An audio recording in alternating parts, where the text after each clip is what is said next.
This is the message that Jesus gave these churches, and the church he's giving it to is that one, Sardis. By the way, Smyrna, not Sardis. Smyrna is the Greek word for myrrh. You all know this word.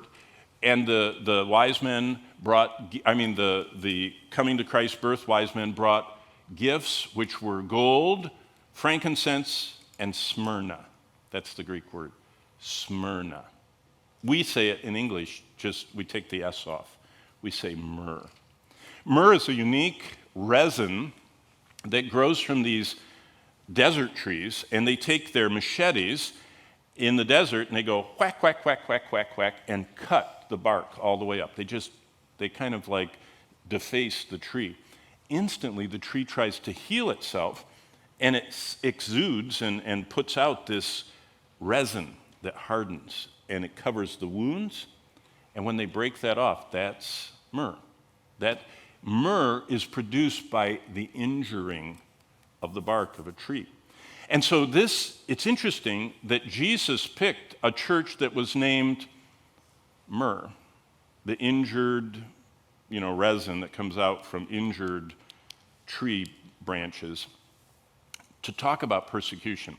And this is the church that we find most embodies what we saw happening during the time of persecution. If you were flying in today to Izmir, that's what it's called today. Smyrna is Izmir in Turkey today. If you're flying in, the circle you see, that kind of green in the middle of this gigantic city, Izmir is the second largest city in Turkey after Istanbul. If you flew there and looked out your window, you would see the part from the Bible. That circle is the forum, the marketplace. It's the center of town in the biblical times. And the message, if you were thinking about Smyrna and reading your Bible while you flew in there, is how does God want us to respond to fear and pain and struggles?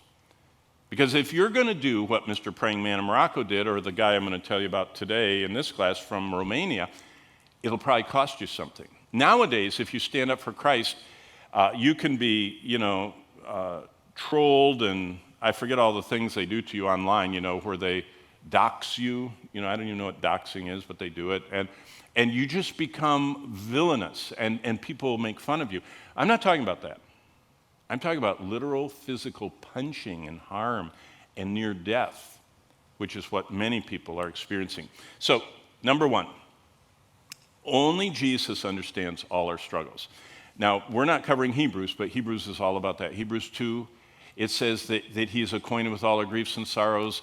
And the word sympathy in English comes from the Greek word with feeling. Sum means with. Patheo is to feel. A sympathetic person feels with you. Well, Jesus is the most sympathetic. Look what he says. To the angel of the church of Myrrh, or Smyrna, write, these things says the first and the last. Now look how he introduces himself. Who was dead and came to life. So Jesus said, I was dead and alive. They were facing fatal persecutions. Jesus knows what we're going through.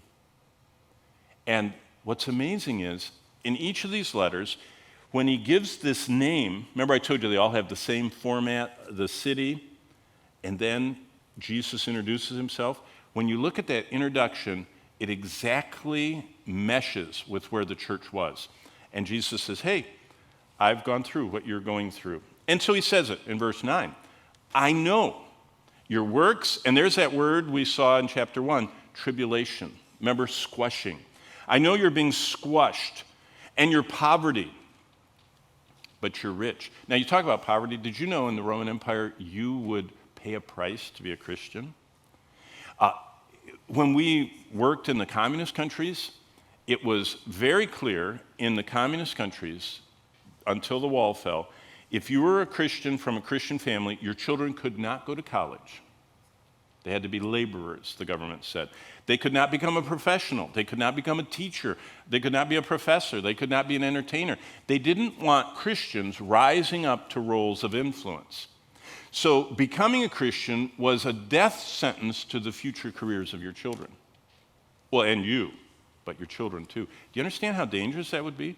How would you like your parents to be faced with if I'm going to be a Christian, you can't go to any university, you can't have any professional job, you are going to just do, in the communist world, they were ditch diggers. A ditch digger? You ever dug a ditch? You just work all the time. You're in a pit, you're throwing dirt out. They were the ones that worked in the sewer plants. They were the ones that worked, shoveling coal into the basements. That's the jobs of the Christians in the communist world. Not doctors, not lawyers, not musicians, not professors, not business people sitting behind desks, and having coffee. Laborers. But it wasn't just for you. It was your children. It became generational poverty. That's why the church was so strong. When we would visit behind the Iron Curtain and deliver Bibles, you had to be to church at 7 a.m. That's when communion was. When I would go to church in Poland, in Hungary, in Romania, church started at 7. People did not have cars. They started walking at 6 to get to church. You guys think it's bad to come to 8 o'clock class? Rain or shine, winter, fall, whatever, through the weather, they walked to church. Communion was at 7. The first preaching service started at 8. They would have 4 of us. I was never the only speaker. There would be 4 preachers in a row, an hour long. And then they broke for lunch, and then they had another one. That was Sunday, and they all walked home. You see, they were poor, and they had nothing but Christ. Now, are you ready for that? Because we're not far from in America. Right now, the debate is going on in the Supreme Court. Cases have been filed because the Bank of America debanked Christian ministries. What will happen when the Bank of America and Wells Fargo and Chase Manhattan and, I'm not sure what your big bank in Florida is, but when they debank you, do you know what debank means? They close your account, they give you a check, and where do you cash it? You don't have a bank account. And what they're doing is they're putting pressure on Christian ministries. So someone has filed a case, and it's going before the Supreme Court because this Christian ministry was debanked, not one, I think about several hundred. It's starting in America, the pressure that they were going through. And not only that, but look at this. I know the blasphemy. They were verbally abused. They weren't just persecuted and harmed. They were also verbally abused.